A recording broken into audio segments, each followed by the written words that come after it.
Carter risque de retourner en prison. En 2016, il avait été emprisonné pour une agression.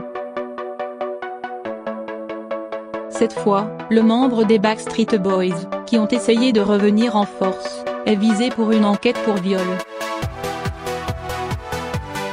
Le procureur du comté de Los Angeles a annoncé que Nick Carter faisait l'objet d'une enquête pour des faits remontant aux années 2000.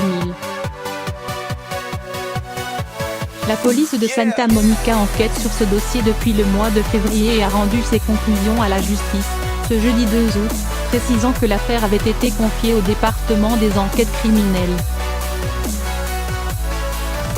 S'il ne précise pas l'identité de la victime présumée, celle-ci s'est fait connaître. Le 2 novembre dernier, Melissa Schumann, qui était membre du girls band Dream, a raconté sa version des faits via un long texte publié sur son blog. L'agression sexuelle se serait déroulée en 2002. Elle avait alors 18 ans et Nick Carter 22. Le jeune homme, désormais âgé de 38 ans et papa d'un enfant de 2 ans, aurait abusé d'elle dans la salle de bain et dans la chambre de son appartement. Cette dernière aurait refusé et insisté sur le fait qu'elle souhaitait se préserver pour son mari.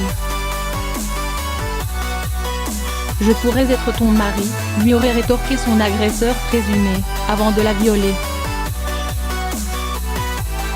Il savait que j'étais vierge et que j'avais des valeurs chrétiennes conservatrices, raconte-t-elle. Le chanteur avait quant à lui nié ces accusations. Choqué et attristé par les propos de Melissa Schumann, cet homme marié avait assuré que Melissa n'a jamais exprimé, lors que nous étions ensemble ou à n'importe quel autre moment depuis, que tout ce que nous avons fait n'était pas consenti. Crédit photo, Best Image.